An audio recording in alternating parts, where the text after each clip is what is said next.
आम्ही छाती टोकपणानं सांगतो, आम्ही उद्धव बाळासाहेब ठाकरेंच्या शिलेदार आहोत. मला उद्धव साहेबांनी डायरेक्ट बोलवलं, उद्धव साहेबांशी माझं डायरेक्ट बोलणं झालं.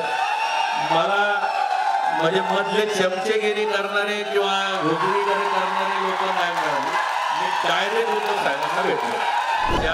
ज्या पद्धतीनं मी या येथील बसलेले सर्व तुमच्या सकट आपण सगळेजण जाऊ आणि मग बघा कुठं विकास आहे. माझा पुढचा प्रश्न संजय वाघेरे यांना आहे की ज्या पद्धतीनं एकनाथ शिंदे गट बाहेर पडला, मुख्यमंत्री असताना उद्धव ठाकरे भेटत नव्हते, आदित्य ठाकरे भेटत नव्हते, तुम्हाला उद्धव ठाकरे भेटले होते का?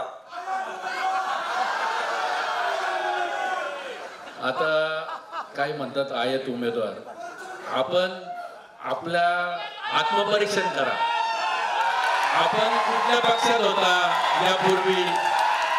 यापूर्वी कुठल्या पक्षात होता, धनुष्यबाण मध्ये यायच्या अगोदर कुठल्या पक्षात होता, हे पण आत्मपरीक्षण आपण केलं पाहिजे ना. आणि आम्ही छाती टोकपणानं सांगतो, आम्ही उद्धव बाळासाहेब ठाकरेंच्या शिलेदार आहोत.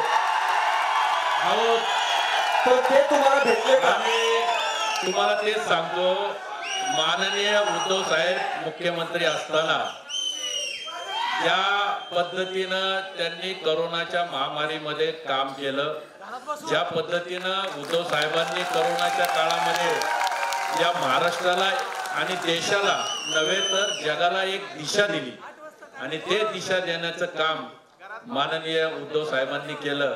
आणि त्यांच्या जे कामाचं जे फलित आहे त्यामुळे आपल्याला या ठिकाणी ज्या पद्धतीनं उद्धव साहेबांनी या महाराष्ट्राला वाचवलं, देशाला एक दिशा दिली, त्याच्यामुळे या ठिकाणी महाराष्ट्र वाचला. आणि मी तुम्हाला एक सांगतो, आता कोण म्हणजे कसं काय बोलतात हे त्यांचा प्रश्न आहे, परंतु उद्धव साहेबांनी दिशा देण्याचं काम केलं. तुम्हाला माझा प्रश्न थेट होता, उद्धव ठाकरेंनी तुम्हाला मातोश्रीमध्ये सहज प्रवेश दिला का कोणामार्फत फोन करावा?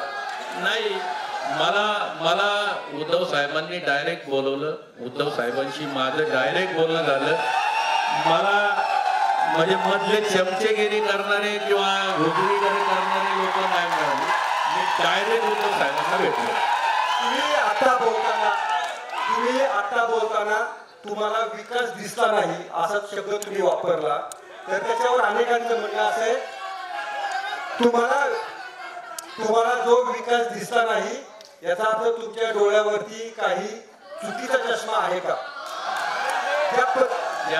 ज्या पद्धतीनं मी या येथील बसलेले सर्व तुमच्या सकट आपण सगळेजण जाऊ आणि मग बघा कुठं विकास आहे.